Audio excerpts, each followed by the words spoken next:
Hello there Reason users, PoohBear here and welcome to my channel, and today we're going to be looking at my virtual controller called Looper, which allows you to set up looping, which is also quite good for doing arrangements. We've got an automatic alt take, and we can also automatically stop it when it gets to a certain point in the track. I will be going over the interface in full. I then will be going over the installation, then how we can use it with your existing Midi controllers. So you can also use your existing Midi controllers with this. And then I'd probably do a nice deep dive into the codec side, because obviously I've been running a few videos to do with codecs and mappings and that kind of things. And I'd go over that as well. So let's actually just jump straight into it so you can actually see it in action. Obviously I've got all these different loops set up. I can just hit my loop buttons and you can see we're jumping through different loops. The loops don't have to be sequential. I just happen, as default, they are set up as a 2-bar loop. I've had a little bit of playing around with some of these loops, so you can see they are jumping around, not necessarily in order. They can be different sized lengths. As default, we've got this thing called set bar. At the moment, as default, when I click on the set bar, I've now set all my loops have now been set up to an 8-bar loop. As you can see here, we're now jumping up 8 bars at a time. We can do 16, 32, 1, or 2. I'll leave it at something nice and small so we can actually see the looping going quite quick and not be waiting a lot of time. Once you've actually set your loops, you can obviously go off and set your own size loops you want. If you then click on the set bar, it will actually overwrite what you've already done, so bear that in mind. Everything we set up can actually be saved within the Reason files. When you come back to it, all your loops will be set the way you want them to be. You can obviously save this combinator. This is actually inside a combinator, and load it up in different Reason projects and all the rest of it. And then loops will be set as well. Quite self-contained. It's handy not just for doing looping. You can do arrangements. So you think you've got yourself an arrangement. You could say, oh, loop 1, this is going to be my verse. Here's my chorus. Here's another verse. Or there's a bridge. There's something else. And it allows you to quickly navigate around and use them as a bit like markers, really, and navigate quickly around your sequencer. But in really what I refer to as the looper mode, obviously we can hit play. So I'm just going to hit play, and it's actually now in the looper mode. Maybe I should have put it to 1 bar only. And it's just going to keep looping around. And obviously at the moment we're in what's called soft looping. So if I was to jump to a new loop, you see it doesn't jump straight away. It waits until that loop finishes and then it'll jump. And it doesn't matter if you're going backwards or forwards, it'll wait until it's finished and then it'll jump. We've also got hard looping. So obviously we can immediately jump to that loop.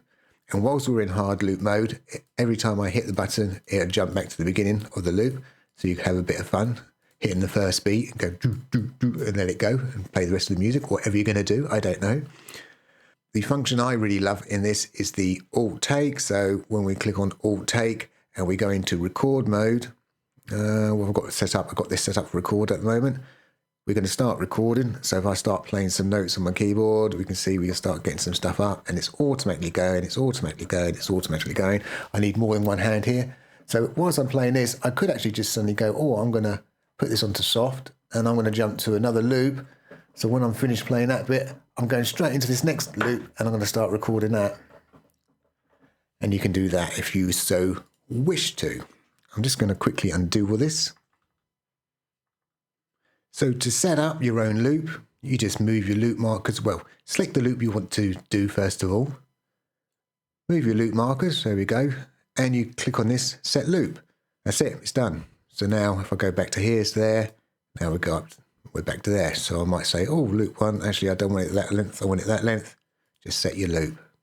Very straightforward how you can set it up. And as I said, they can jump all over the place and they can overlap each other. It makes no difference what you're actually going to do with your loops. Auto loop basically means if this was turned off and I select a loop, it's going to automatically turn on the loop marker. So it's thinking, hey, you want to do some looping, so we're going to turn that on. So by having that off, you can now jump around. So let's turn this off. You can now jump around and it won't turn on your loop. So the auto loop off is quite handy just for using it as markers. Now it's quite good for actually playing around with arrangements as well, because you might say to it, well, here's loop 1, or here's a verse, say, so I'll pretend it's nice and small. So I'm just going to set that there. Then in loop 2, oh, actually, that's not too bad. I might actually have that as loop 2 and say, yeah, I'm going to set that there. And then with loop 3, I might want to come back and go, in fact, I want to come that one there, sorry. And I want to then say continuing playing there. I've got a feeling I've got my set stop, which I haven't talked about. So I'm just going to set that over here for a second. So set stop, I've just clicked this where I need it. Click your set stop. So if I was now to hit play, it's going to play and play and play until it hits that marker and hit stop. You can hit play again and it'll carry on playing. If I come back prior to that particular mark again, it will stop when it gets there. There is no physical mark. We cannot use the true end marker. What Reason uses, it's not exposed to us. We cannot get that. So we have to sort of just invisibly set it. So let's go back to what I was talking about, my arrangement. So I'm going to hit play now. So I was listening to this and I wanted to skip all this bit here, which is fine. So I'm going to skip all this bit. I'm now going to listen to this bit. Yeah, I'm sounding good. And then I might want to go back to this other bit and see if it fits in. Oh yeah, that does sound nice and it does work. So now it's worth me copy and pasting or, you know, moving, inserting it and juggling things around. Whereas I could have moved it all around and gone, nah, I don't like it. I've got to either undo or reload up a file I've saved or whatever, which way you work. This way, you can obviously do things on the fly and get a good feel if it's going to work or not. So that is really most of the interface, really. We've done the looping, we've talked about the auto loop, we've done the alt stuff. Hard and soft, we saw us playing with the set bars. As I say, this is just purely to do with the set bars. We can set ourselves stop, and that end is obviously, once I've got myself an auto stop, I can turn it off. So even if I've got it set, it's just going to ignore it now, and now will remember it. As I said, this is inside a combinator, so everything will be remembered. And you can obviously copy and paste this, or you can save this and then load it up in different projects as well. You may notice a number of controls say do not touch these knobs, do not touch. That's because I'm internally storing the information actually inside these knobs. These knobs resolutions are set very, very high. Usually they're from 0 to 127. I've got these for me and plus, so I can actually store the loop markers and the song positions and all the rest of it actually inside these controls. And that's what gives it the transportability, i.e. the containability, that you can then save this and load it up in different Reason projects and all the rest of it. I think the only one which would be really noticeable is probably this fader here when I do the set bars, because I'm sending this voltage out, because that's all I'm doing is I've just got this wired into here, and all I do is when I set a new thing, I'm actually just storing the value, and you can see it just slowly going up. So obviously when we get to 32, it's a bit slightly bigger sort of jumps, but that's all that's doing. But that's also a true set of what the set bars are. If I come along and actually change this, I'm not actually physically changing anything internally until I actually reload the project. Because when you reload the project, I actually read in these parameters.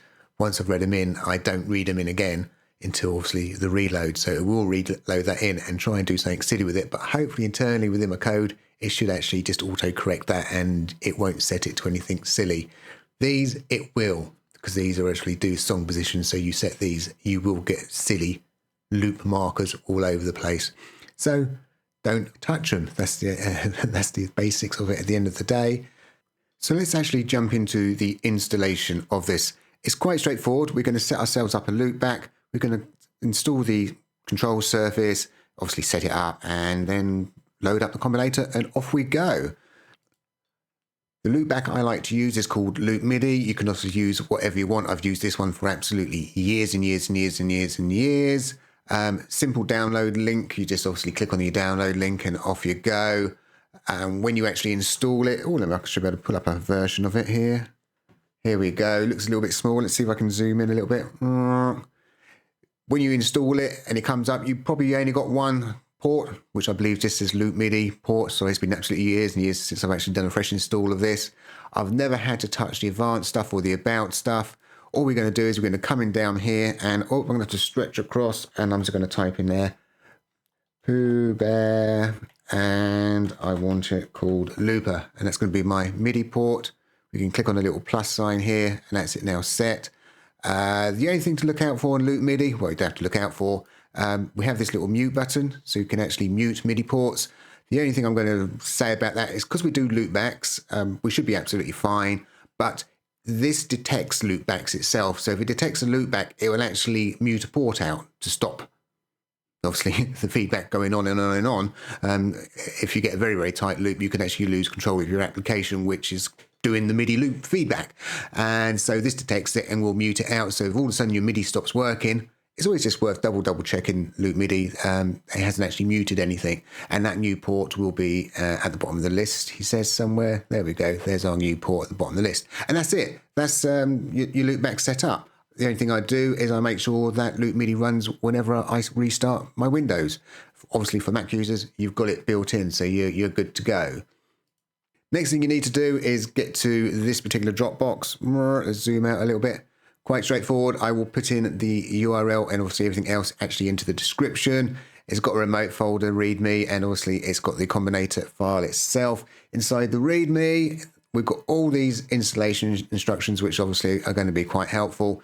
Obviously, the Dropbox location inside here is not that helpful, so obviously that needs to be outside, but it tells you what you need to do. So it's a simple case of copying, or you're going to have to download that particular file. Use this download button. There is another download button. You can't see it, but there's another download button on each of these. Don't download these individually. Download it from here. That way you get absolutely everything, including that remote folder. And once you've got that remote folder for Windows users, for 99% of Windows users, it goes into C, ProgramData, Propellerhead software. Just drop the file in there. It's going to tell you files already exist. Say, yep, overwrite. This is obviously for Mac users. There's one other location on Windows, as I say, for that other 0.1%, which is App Data Propeller software, which, if you don't know about that, that expands out to see your users, your actual username, App Data Roaming Propellerhead software, and then there'll be a remote directory under that. That's obviously the location for the Loop MIDI stuff. And yep, we're going to about this. So obviously you've got to remember to ideally to lock the Looper MIDI port, obviously to the Hamu Mod Panel. You don't have to, but I would highly recommend it. And this is just the folder structure, what you're downloading. So you can, I always don't just willy-nilly download stuff. Even if it's from me, you should go and double check yourself and see what you're downloading. But these are all the files you're downloading. Yes, you'll also be downloading my MIDI aware. So that's obviously to do with, there's another video on this to do obviously separate MIDI channels if you want. And for the people who are really into the big codec stuff, this reason document remote map, 100% look at that. That is, it's like a bit of gold dust, that is. And yeah, so this is what gets downloaded. This is the main portion at the top, which is obviously to do with the codec file. As I say, you just copy it in and that's it. Once it's copied in, you've done your loop back. It's really coming into Reason, and we've got to get stuff set up in Reason. What we need to do is come into Preferences. Let me zoom in here for you. Let's try and get this on the center of the screen. Cool. All you need to do is obviously click Add Manually, use the drop-down box, navigate down to PoohBear. You'll only have a few entries in here. You probably have the MIDI channels, and then there's my Looper. So we're going to click on Looper. I don't specify the in and out ports because this is actually in and this is out, but obviously I've put in the port name, which you need to select. So I need to find that PoohBear Looper and PoohBear Looper again. Don't worry about the log stuff. This is for login. I am going to actually set this up now because obviously later in the video I'm going to talk about my codec file and this is where this will come in handy. I'm going to click OK. It tells you need to log it to the Hamu because that's obviously an important step and I would highly recommend you do that. One other step we need to do from here, and this is the final step really in the setup, is you go into the sync and we're going to find that MIDI port again, which is PoohBear MIDI, or Looper, sorry. PoohBear Looper. So we're going to click on that and now we're going to send sync clock out.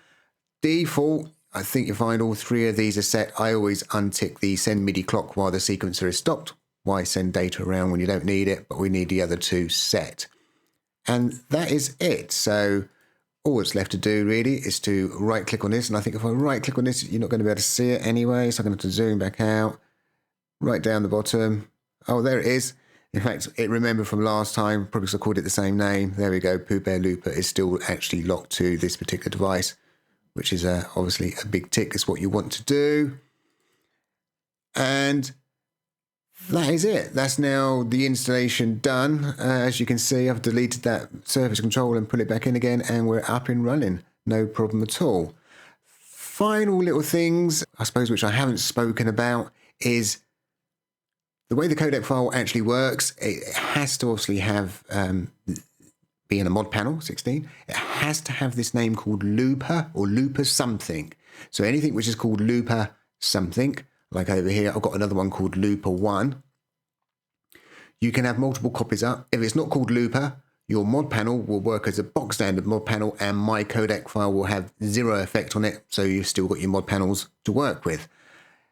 If you call this looper and you call this one looper without the 1 on it, and you switch between the two, it doesn't reread the information in because it says, hey, I'm a mod panel with this label. I'm a mod panel with this label. I'm the same thing. I'm not going to do anything. Just by having a 1 on this, when it loads up, it'll go, hey, I'm a mod panel. Cool. I'm called looper 1. Oh, I'm something a bit different from what I was before. I'm just going to reread all the controls in. And then when you switch back to this one, the same process will work. It recognizes it's actually a totally different looper. Sorry, just a little bit of silly thing there. Try not to confuse you. But you may say, hey, you may have more than one version because you might want to set up some kind of arrangement with this loop. And then you might want to have some kind of markers with this looper. So you can actually do that. You can have multiple copies. Because obviously, as I say, obviously, I can save this as a combinator. In another project, I might save it again, something different. And then obviously in another project, you can load both them combinators up. But hey, you do whatever you wish to do. But that's what, yeah, I'm starting to waffle a bit there. But there we go. So the basic setup is now done. I think the next stage, what we need to start looking into is how we can get, obviously, your existing MIDI controllers to work nicely with this. Because obviously the straightforward way of doing it is without any kind of coding. Obviously, you can right click and you can obviously do an edit remote override. And this is what I did with this particular tablet. I just right click, edit remote override, and should be able to hit a button. There we go. It's pulled it up so I can click OK. So now that button there is assigned to that loop. And that's it. We're good to go. Now, this is, as I say, is coming through as a standard easy port. So when it comes in the MIDI easy port, and what I'm talking about there, he says, oh no, I've got I use my tablet usually to pull up my preferences and things. And I've lost it. There it is. Here it is. So we're talking about this section here. You can even see it. It says tablet at the bottom. It doesn't truly, on most controllers, recognize your buttons. So if you've got your self-controller set up and you've got buttons, so these buttons along the bottom here, these send out 0s and 1s, which is the same as another controller I've got. These buttons won't be recognized because Reasons has scaled these up to from 0 to 127, and you need to be above 64 to actually turn a button on or off. If we set up a simple little codec file or a mapping for it, we only need a 0 or 1, then these buttons along the bottom will start working. These buttons at the top I've actually deliberately set to send out from 0 to 127, so they do things a little bit funny. That's just a little bit of a waffle. Sorry for that. Hope I didn't confuse anyone. So, as I say, that's just coming in on easy MIDI, and ideally what we need to do really is set up a proper sort of codec file or mapping really to do with the Hamu, and I've actually done a little bit of stuff, legwork for you, and it's going to be a case of you maybe just copying that into your existing mapping so we can go over that next. Mapping's an area I absolutely love playing in. Of course, the whole purpose of a mapping is so when I point my MIDI controller at a Hamu, it's automatically mapped out and I don't have to keep right clicking and doing the remote overrides. You've already downloaded this file. I refer to it more as a template file. You downloaded a file called PoohBear Hamu Mod.remote map. That was obviously within that zip file you got from my Dropbox. And it's more or less laid out, so hopefully you can virtually copy this and paste it into your particular remote file. We'll actually have a look at a couple and some of the things that you might need to look out for. I've also looked at this and thought, okay, I've actually structured it a little bit weirdly because page 1 I would have had, say, the toggles 1 to 8. Obviously, I've got that on page 2 because on page 1 I decided to make things like the actual buttons to do with the auto loop and the hard looping and setting the bars. I put that on my first page. I thought that'd be more handy for me to get to. Obviously, you can swap things around. We've also got things like the knobs and that mapped out, which you don't, as I already said to you, you don't want to touch any of that stuff. We've also got the faders. They refer to them as vertical. And there's a number of other buttons and things which you can obviously grab as well. So by taking this whole template and putting it into your map files, it means whenever you load up a mod 16, forget my Looper program, you can actually also use your controller then to control that mod panel. A couple of things to look out for. Let me have a look at this one here. This would be a good mapping, I think. This is the Novation SSL. It has faders, obviously, on it. It's got a lot of buttons on that one as well. So it goes up to 24 buttons. And we've got knobs. So I could just grab this and drop it in, and it's going to work. No problem at all. But it'd make more sense. Well, it's actually already got 24 buttons. So obviously I could actually set this up as one page and set up all 24 buttons on just that one page. Because that'd be quite a good one to use that from. And also further down, where I've got this knob, and you can see it repeats itself. The reason it repeats itself is because we've got them on different pages. It makes sense to turn this into the word fader. Yeah, simple as that. It'd be fader 1 to 8, fader 1 to 8, and it'd be on different pages. And again, I'd probably make this page 1 and page 2. You can, obviously, these faders can share the same page as knobs, which can share the same pages as buttons, just not to confuse things. So up the top here, you can see we've got knobs set to page 1. These are buttons are set to page 1 as well. Have I got any other funny ones? Most of these are my own mappings. It's no good looking at the Nectar stuff because they're a bit special. There's an Akai one I was looking at for someone. Oh yeah, here's a good one. A simple little Akai thing. It's got its knobs, so great. I should be able to drop that in, but it doesn't call its buttons buttons. It calls them pad buttons. Because I suppose it's got 8 knobs and 8 pads. I don't know the device. I was looking at this with someone else. So where it says pad button, obviously in this template, I would replace all the words that would say button to pad button, and that should work. Again, you should be able to grab this out and you should be able to get this working without any issues at all. Right, I've just had a crazy thought. Right, let's just do it. If it turns into too long, I'll cut it out of the video. I'm going to map out my tablet. As I said, my tablet's coming in as a easy MIDI. Let's quickly do a very, very quick mapping for that. I could, by the way, this is Notepad++. I tend to do my mappings in, well, quite funny. I manage my mappings, I suppose, in Notepad++. I do a lot of programming for my mappings actually inside of Excel because it really does pad everything out into really nice columns, and it makes it really easy because I can type in the word button 1 and I can drag and drop in it and automatically put all the button numbers in for me automatically, so I don't have to type them all in. And it's just easy to manage and copy and move and insert things around. But I do a lot. I manage more of the mappings inside of Notepad++. I do all my programming inside of VSC, which is Visual Source Code, Studio Code. Source Code. God, blimey, going a bit mad. And yeah, so let's go ahead. So rather than creating a new file, I'm just going to go File, Save As, and we should be in the right place. Cool. So I'm going to call this PoohBear, and I've got to do a few changes. I think what I'm going to have to do in a minute, I'm going to have to get rid of my green screen and bring my keyboard down so we can really go full steam ahead with this. I'm going to save this file. I've now called this PoohBear tablet. I'm going to give this a model name, and I'm going to set up a new model under my stuff called tablet.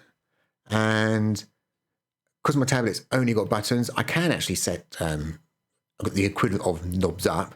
They're more like faders on they come out on the tablet. So I'm just going to grab all this, not mess around, and I'm just going to delete this out. Yeah, I'm just going to delete that out. So I'm just left with the buttons. Cool. So PoohBear, tablet. Okay, that's my mapping done. So let me just save that. Brilliant. That's the mapping done. So I've got to actually knock out a quick codec file. So I'm going to need to get myself my coding up. Let's have a look. So there we go. Let's have a quick look at this. I know it's all a little bit small at the moment. We will zoom in. This is actually the codec which is behind. This is the actual looper code. So this is what we're looking at here. I'm going to do a really, really simple mapping. I've probably got something already up here. Yeah, this is my keys. It's going to be something very, very, very, very similar to this. I've got a login slapped in there, but I think we should start a whole new one and go for that. So yeah, let me turn my screen off and let's get cracking on. Right, let's just create this from fresh. So file, new text file. I'm then going to save it straight away. File, save. and I want to call this PoohBear tablet dots. Oh, I was nearly going to type in their remote map. It's Lure, isn't it? And oh, by the way, if I go to all files, yeah, because I'm in my program data, I'm in the correct location here. Program data, Propeller, software, remote, codecs, Lure codecs, PoohBear. We can see all the other stuff I've been playing around with. So tablet, yeah, let's save that very, very quickly. And now hopefully that knows it's a Lure file I'm dealing with. So the first thing I need to quickly type in is actually create myself a function. And the function I'm going to do is going to be called remote init. Now, as standard, I tend to usually put in the word manufacturer and model in here. You don't need it. Oh, look at this. This is the beautiful thing about this AI stuff. I actually do like it. I'm going to admit, I do like it a lot. Even though it's disappeared some of the stuff. So let's have that. And I'm going to have tablets insert. Now, we're creating a table. And I tend to do, it's so funny. When I do my items, I always do it as a table insert. But when I do my inputs, as you can actually even see, because it knows how I program, I just put them in the one big table. And the reason I've got into this habit of actually doing it this way is because I then track the item numbers, because we need to do that later on. So in this case, I'm going to say this is button 1. Well, I'll have all of that. Thank you very much. Brilliant. And yeah, I need button 2 down there. So let's go down here. So this is AI doing all this bit for me. I do admit it scares me sometimes. I'm writing something, especially when I come to writing comments. And it comes up with the comments which I'm about to write. It's like, no, how do you know I was going to do that? That's just so scary. Now, I don't want to do that. So what I actually need to do now is I need to do a remote.define. Oh, there we go. Brilliant. Define items. Brilliant. Yeah, and I'm going to do my inputs. Oh, my God, look how scary this is. Do my inputs for me, and okay, I'm going to accept all of this, but I've got to change the patterns because they're not 100% correct. So I will accept that for the moment, and I'm going to say define the inputs. Now, my inputs start, because I decided to use RC1 for row 1, column 1, and then I had obviously RC2. R1, C2, that's for column 2. I actually then took the row number and the column number, and that's what I actually used for my CC numbers. So RC1, C1 would be 11, so 11 would be equivalent of B. Because we're in hex now, so that's going to be a B, C, D, oops, and that one there would be an E. So now on this row, this is different because it's now going on to, I'm going to do my second row up. So that's going to be row 2, column 1. So that's going to be 21. So that's going to be equivalent of 16, 1, 5. So that should be 16. That should be 17. I think I got that right. That should be 18. And I should be good to go. In fact, have I got good old Midi Ox? Probably got good old Midi Ox. Here we go. We've got good old Midi Ox. And let me see if I can... Oh, I'm going to do multiple things. Have I got tablets set up? Oh, let's have a look and see if we can do this. So I'm going to zoom in, he says. There we go. On my tablet, I need to now go into my RC1 mode. And I'm now going to push RC1. So great, at the bottom, I can see here, B0, that's what I was interested in. R2, C1, I'm going to hit, and that's my 15. So yeah, I got that right. And obviously RC3 would be up there and so forth and so on and so forth. I should really map them all out. The reason I'm getting a lot of MIDI exclusive stuff is probably I'm clicking on something, and this is probably changing, probably the Hamu in the background, and that's my login coming spitting out at me. So I've probably got my login turned on, so that's spitting out the back. So the important thing is, this is all working. Oh, let me zoom out again. So I need to go into a different screen. Oh, I'm trying to use my hands and I can't. So this should be it. I should be able to save this now. The other things I need to do is, obviously, I need to set up my Lua codec. And for my Lua codec, I'm just going to jump into, this is my Looper one. I'm just going to bolt it into here. Why not? Let me see, what do I need to do? I need that.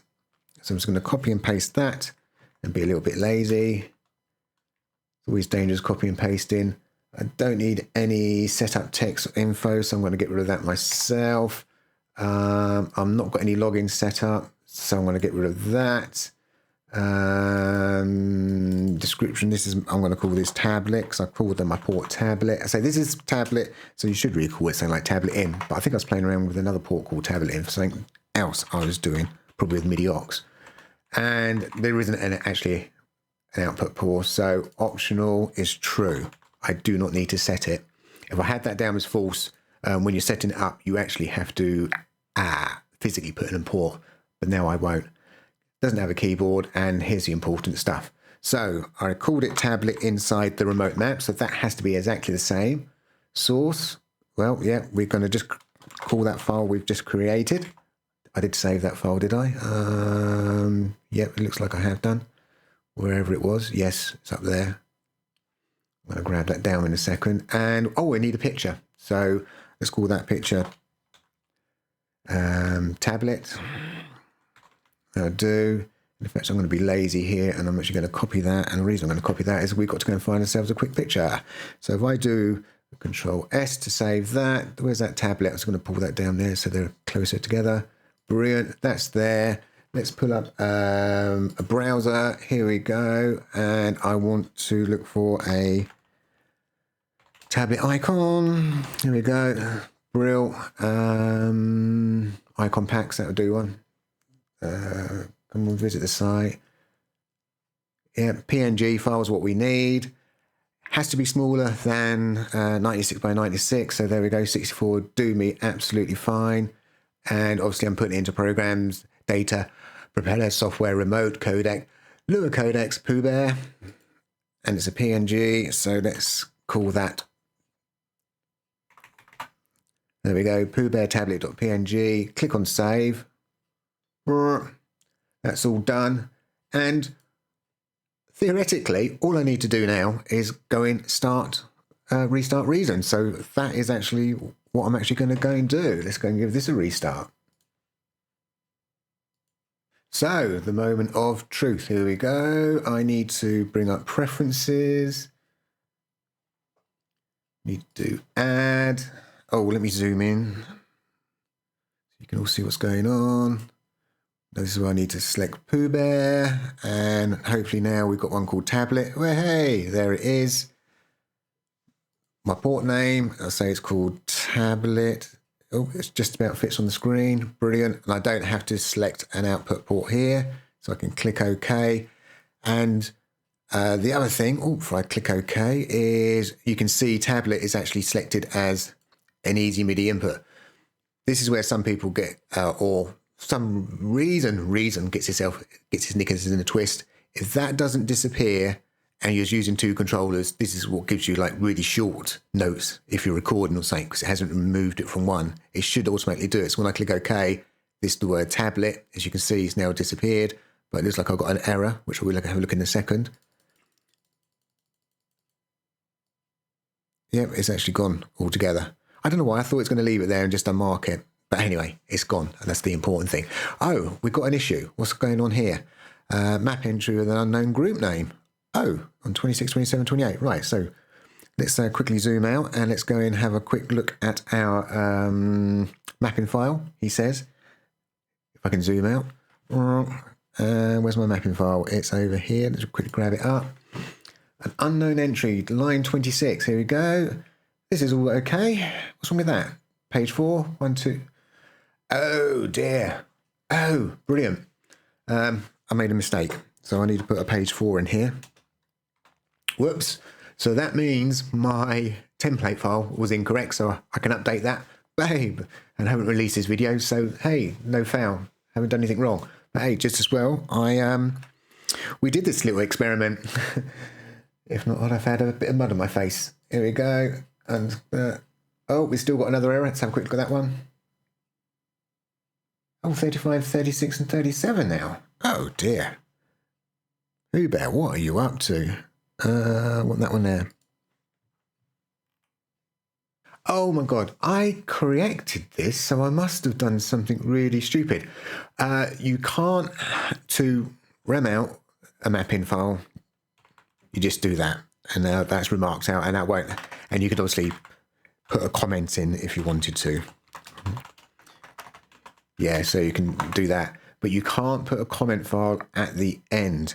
And I honestly thought I had already put the comment files there. So again, I will sort that out in the main one. And for the time being, just for this one here, I'll just delete these out rather than mess around moving them about. I know I corrected that. That's really weird. So that's something I did do, and I went through and corrected. But I must have done something else really mad. I will remove it from this one to remind me when I go back to the other one to do it there as well. This has already been remarked out, and this is to do with, as I say, this is my login stuff, which I automatically rem out for normal people. So I'm going to leave that in there now. So hopefully this time, he says, where is it? There we go. And you notice I don't have to restart reason because we're only actually updating the Lua file itself. As you can see, we've got ourselves a lovely green tick there. And so it's going to be a simple case now of saying, hey, let's go and grab in my Hamu. So let's bring up the browser. New favorites, come on, catch up. There we go, there's my looper. I'm going to hold my shift key down on my keyboard while I do a create. Because if I don't, it will create obviously a mixer channel, which I don't want. I'm going to grab this up so we can actually see something in here. And then I'm going to say, let's have a look at devices. And I'm going to do my right click and I need to lock. Oh, I don't have to lock my tablet. I'm going to make sure my looper is locked to that device because that's obviously the important thing. But my tablet now, if I click on here, my tablet has now got focus onto here. And I should really bring my green screen back up. Oh, good. Thought the keyboard was going to suddenly appear then. So let me grab this over and I need to go into this mode here. So theoretically, without actually doing anything, these buttons should, because we're on page number 1. Hey, there we go. We've got control. And these would be to do a set bar. Brilliant. Cool. Ah, look at that. My set bar is staying on. Oh, it could be the way. Yeah, I can see that. So I'll probably do a little bit of fancy stuff to swap that out so that would actually work more as a momentary. The fact it's left it on shouldn't be anything, but I have to click it to turn it off and then to turn it back on again. So really they should be like momentary. But hey, I'm not going to worry about that for this very moment in time. Now, theoretically, if I go to my keyboard and do a Control-Alt-2, which would be this equivalent of Option Command 2, I suppose, on the Mac, theoretically, we've got our loops working.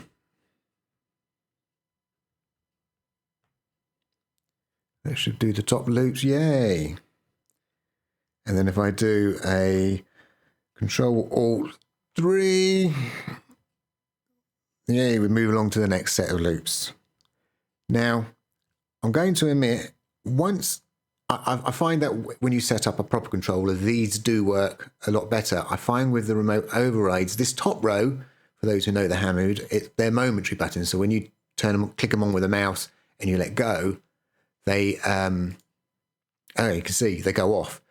I've tried to set this up that when you click on it, it turns itself off, but my code is trying to grab it and say, no, I've got to turn it back on again. Reason doesn't always call certain routines because it prioritizes obviously audio and other MIDI. So there is a routine called, I think it's called like deliver MIDI. It doesn't necessarily will call every single time, and I think it misses my messages. But as you can see, it's now playing, but every now and then you click on one and it'll just go blank. Now, the fact it goes blank like that, because that was the last one I clicked on, it truly has moved my loop markers, wherever my loop markers happen to be. I think they're all over the place at the moment. Oh, have I got this set really high or something silly? It's gone past the end marker, hasn't it? That's what's actually happened there. It's actually gone past the end marker. Oh, right, because they're actually set to space in 8. That's why.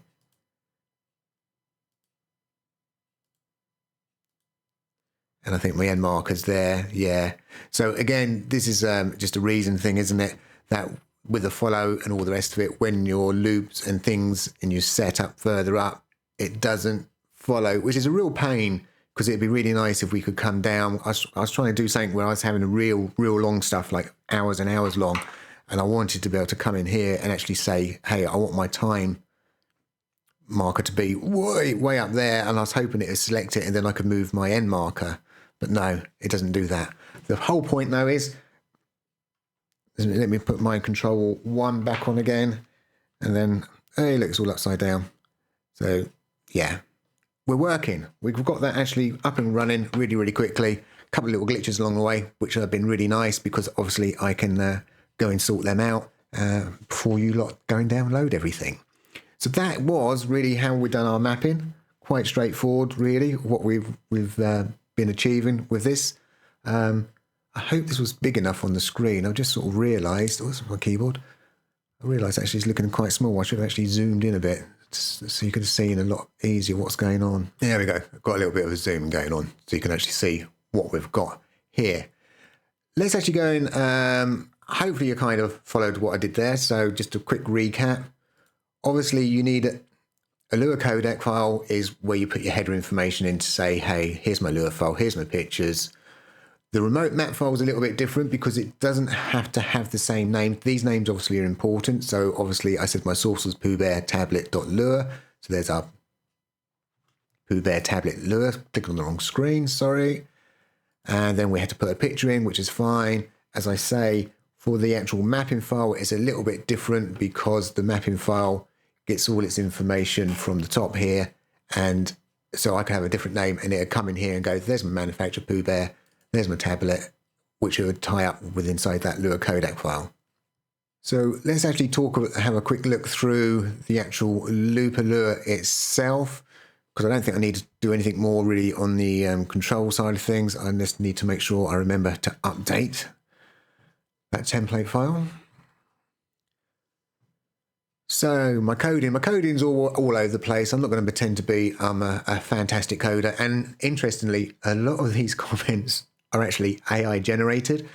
I thought, well, yeah, it's coming up roughly with the right thing, what I'm trying to do. So yeah, let's just go with it, because I thought, yeah, you might need some comments.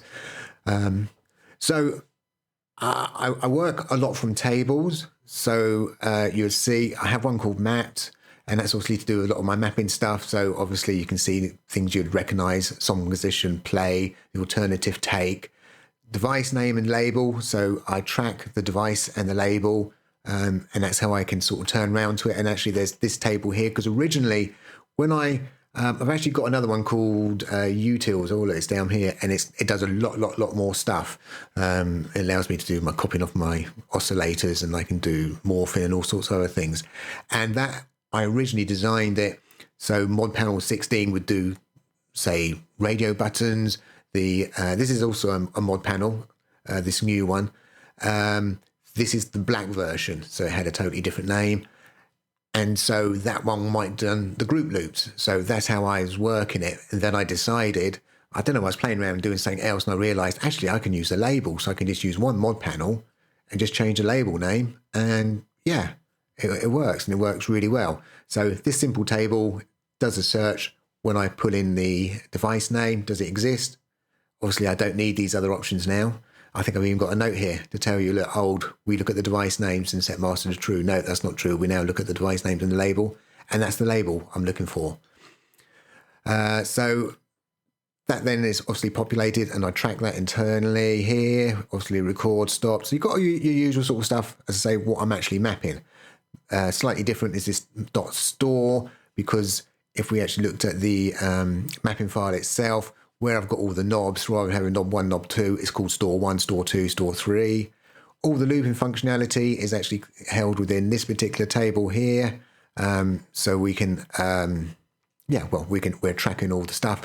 What you'd also notice the way I do, and some of these are not used at all. I try and just keep it sort of standardized. So here is what I refer to as my key name. In my key name, this would be my item index. So that item index will obviously appear in the remote init, and this is how I track it. So I then store that index number in here so I can always reference it.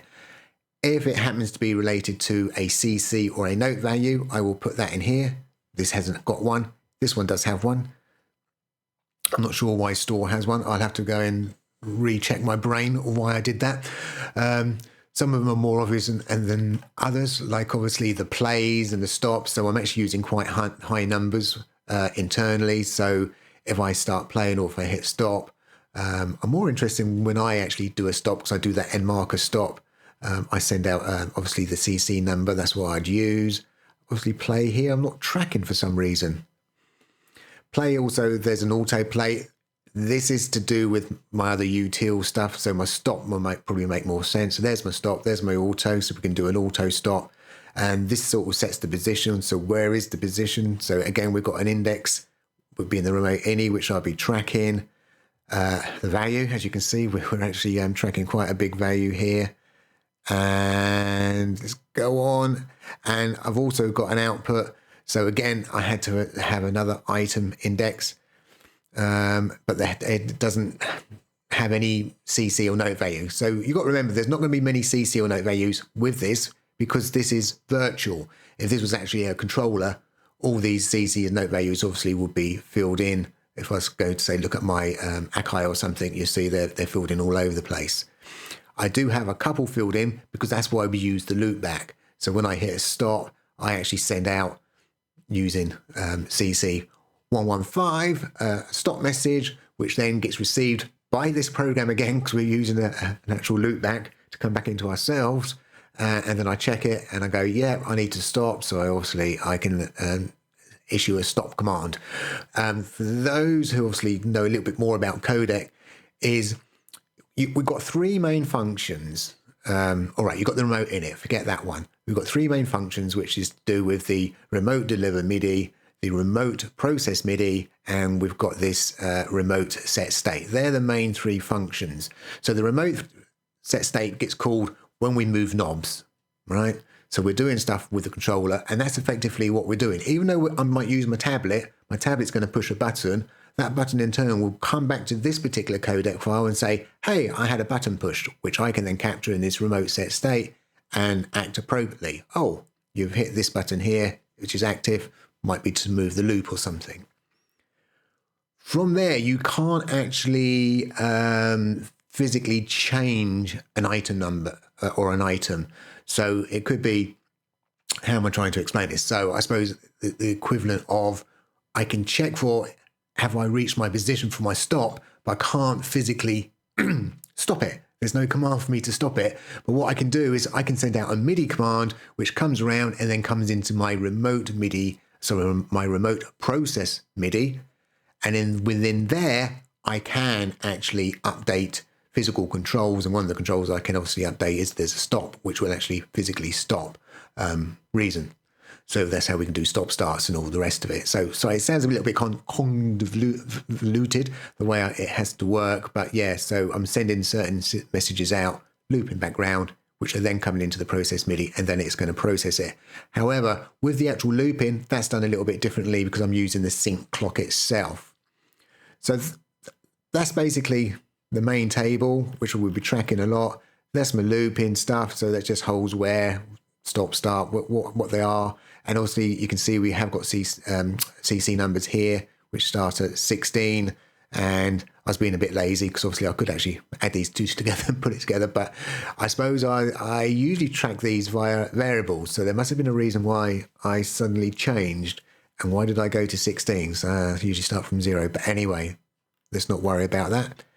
I have basic functionalities to do with turning things obviously into hex format, because we're sending stuff out in MIDI world, and we might then convert things back. I've got other functions I'm not even using, but I left them in here because I like my standard function. I have this table function, which is great because I can obviously pass my mapping table to it, and I can actually get it to print out for the login purposes. This is actually to do with the login, and obviously I've got a separate video totally to do with login to actually send the physical sys messages out, and that's why you suddenly saw sys messages earlier in the Midi Ox. So this was probably capturing stuff and sending that out, and I actually have another function which I just call internally to say send log, and it works out, do I need to send a sys message out, yes or no, by the login numbers at the login level, so I can change the login levels. So this is the basic log I send out. So this is calling, where is it? Oh, this one here. So this is actually going to go through, and I get, let me just squeeze over here a little bit. So this gives me like key state information of the actual items, so I can actually go and grab them items and actually have a look exactly what values are set inside and make sure they actually are set in the way I want them to do. So here's that table print for my mapped, my loop, my master. Well, master's nothing. I don't know why I'm even pumping it out. I suppose it's a table I thought I would do. This does my set bar. So this is obviously going around working out the gap size in my 1 bar, 2, 4, 8, 16, 32. In my particular case, I added it. Get bar. So this is sort of called at the very beginning to go and read in. So this is what this is doing. So this is get item value. So I'm going to go and read the knob. So knob number 1, actually on the Hamu, I'm going to go and read. Where is it? Well, I don't have to worry about what the item number is, so I can just sort of reference it. This is the great thing about referencing tables this way. It's just, you just don't have to remember numbers at all. You just type them in and off you go. I actually store the number because the number comes back as that 2 trillion number, whatever it is the largest 32-bit number you can, but we can only store, I can't think what size it is. If it's only a 24-bit number or whatever it is, but we can only store something smaller. So I actually cut the very last bit off. Oh God, I'm jumping really all over the place here, but I am going to jump over the place to reference something because I just remembered something. In your transport, obviously we've got our bars and that, and we've got our ticks. These are called ticks. Now, even though this will only go up to 240, so if I type in the word 240, that should actually click over, should it? Yeah, there, it's clicked over. So 239 is the highest number you'll actually see. But you may see some of these numbers, and over here as well, with a little asterisk next to them. Little asterisk. That's because every tick has 16 subticks, I suppose is the best way of working it out. So really the ticks go down to, I suppose, you only see 240 effectively from 0 to 239, but it isn't. It's 3,840 ticks. That's the sort of layer it's going down. And I must admit, I've truncated them ticks off. So if you had an asterisk here, so you can actually do loops with down to the tick size. So you can actually nudge them forward or backwards, or like when you're doing an alt take. I mean, a lot of times when I'm doing, say, an alternate take, I tend to maybe have an extra measure back so I can hear the last bit of what I'm listening to and then go again, hear that last bit just to get into the flow. I work differently, but we can actually do nudging around with our ticks. That's basically what I'm trying to get at, but I do truncate it down when I store it. But yeah, so this is really, as I say, it says 239. There's actually 3,840 off the top of my head that actually goes down to. So it's got a really good resolution, really. I don't think people realise that with reason. Right, I'm burbling, I know. Let's carry on. So this is to do with my login. So when I actually start my remote map out, I actually send out this sort of stuff. So I've got a log window, which I can quickly show you. Will look something like this, he says. I don't think I can make that any larger, really. I store a lot of information, and obviously once I get things really, really working well, I can get rid of them. I don't have to store them. So I was looking for my cursor. It's right down here, isn't it? So if I was to grab that nearer the top, oh no. So obviously this is item values. Can I make this bigger? Whoa, look at that. Might have been easier to zoom in. So this is what I was referring to, that item. So these are the actual, and I've scrolled over, haven't I? Oh, I can't get it all on the screen. I'm going out of control. Oh, it is all on the screen. All right. It looked like I was cutting off my screen then. So these are the actual knobs themselves. So even though it says store 25, B9, so obviously on the Hamu, that would be the second row down, 9th knob long. And these are the values I'm actually storing inside them. So obviously this is where I'm starting it up. As you can see, these all are saying PoohBear Looper. I probably turned off a number of my other controllers so they didn't clash with this while I was testing. Because obviously my Akai does all this kind of looping stuff built into it as well. But yeah, it's quite handy to obviously to be able to have a log file, see what's going on or not going on. So I'm just going to make that smaller on my other screen. That'll do. So here's my remote ini. So this is the sort of thing I was talking about. So I do a table insert and then I go and grab the item number. And again, grab the item number and grab the item number when I really need to obviously track them. It's funny that I think it was in the Nectar stuff. I remember the guy, I think he literally wrote the numbers down to each of these lines, and then later on he referenced the numbers.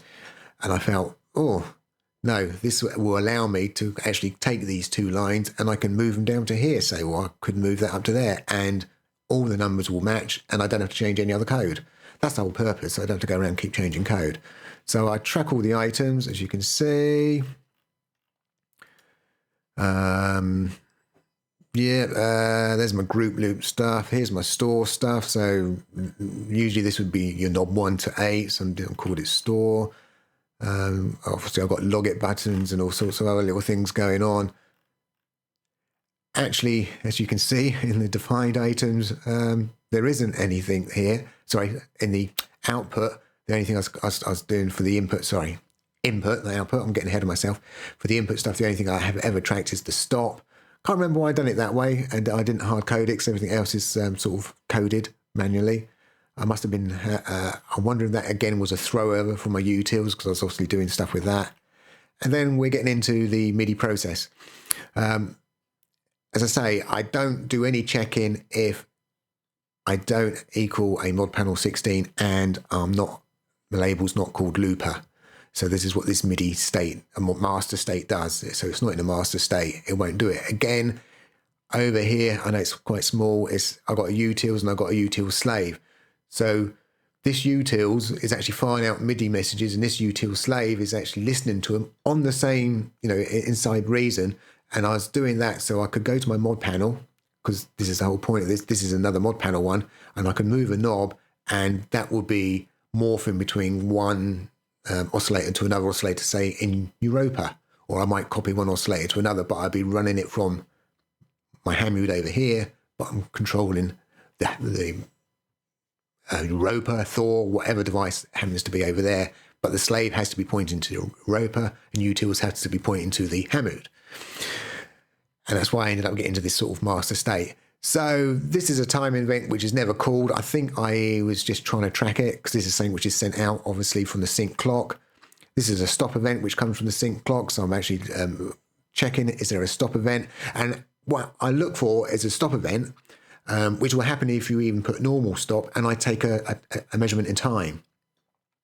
If we're stopping and starting, i.e. doing a loop, it happens really, really quickly.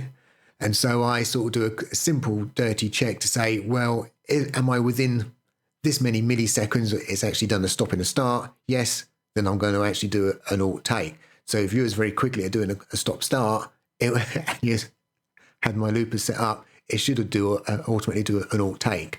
But as I say, because this is happening really, really quickly, it sort of picks it up and does that. And that's how it's doing it. And I think this is doing something else as well. So there's the alt take. Oh, this also repositions the right marker. So, sometimes that left marker, as I say, we're going through and I say, I'm going to choose a new loop. The left marker moves. When the right marker then gets to here, because when you're doing a loop, you're actually doing a stop and a continue. That's what's really happening in the real MIDI world. You're stopping and we're going to continue at this point here. And that's why we get these two events. So every time you get to an end mark, a loop, it will actually stop, quickly send out a stop signal. And then we'll say, no, we're going to start again. Here's a new position. And then I can reposition the right one to the correct place and also do an alternate take if we need to. Oh, this little check here was because originally with the auto stop, when you stopped, if you then try and push play after the auto stop point, it just won't go. It would go for like a few ticks and then stop, because we intended it to go, and this would go, hey, no, I've got to auto stop because I've gone beyond my marker. So this was a simple little check doing that. And now we're getting into the real nuts and bolts of really controlling things and having to update our parameters. So when things come in, we can actually go and update our parameters. So this is like the little buttons when we're turning loop on and loop off and that kind of thing. This would actually store the CC, so I'm actually storing them inside the knobs.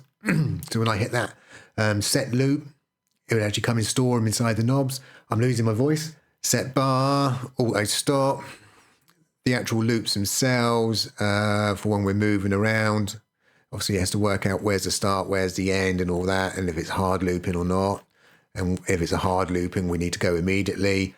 So hard looping is it's actually easier to do than soft looping, because hard looping is, well, I'm going to move both my markers because we're starting here, and I can move both my left and right markers at the same time. With soft looping, I'm only moving my left marker until my right marker has been reached, unless we're stopped, in which case you have to handle that and say, well, it's no good just moving that left marker. You've got to move the right marker as well. So there's quite a bit of logic going on there, obviously, to work that kind of stuff out. And then we're going into the remote set state, which obviously is an important routine. So this is really here is where I go and get my device name. I go and get my labels. If they, obviously I'm doing a lowercase and all the rest of it, and I'm doing a substring. So that's why I can call it looper 1, looper 2 or whatever. Works it out. Yeah, if it is that, it's a master state, and we're going to do a get bars, which will obviously get the whatever you've stored in the way of your loops. And then it's saying, yeah, so master state would be added to true. So master state's true now. And then we can go through and start actually working things out. And anything MIDI-wise, I want to go and send out. I stuff into this table called MIDI stuff to do. So I write out my MIDI strings, which I want it to go and do. So it might be, in this case, I think that's saying start loop. So here we go, loop, start, and there's a CC number I can go and drag, which is obviously will set at the top. And here I'm actually pulling out, I'm obviously working out the hex value I'm actually sending off. Because it's going to be plus an index minus a start. Yeah, so yeah, I got what it's doing there. So there's a lot of time you're going to see this kind of minus in numbers is because we're saying if we're, let's think about it. So the loops may index-wise physically start at 32, say.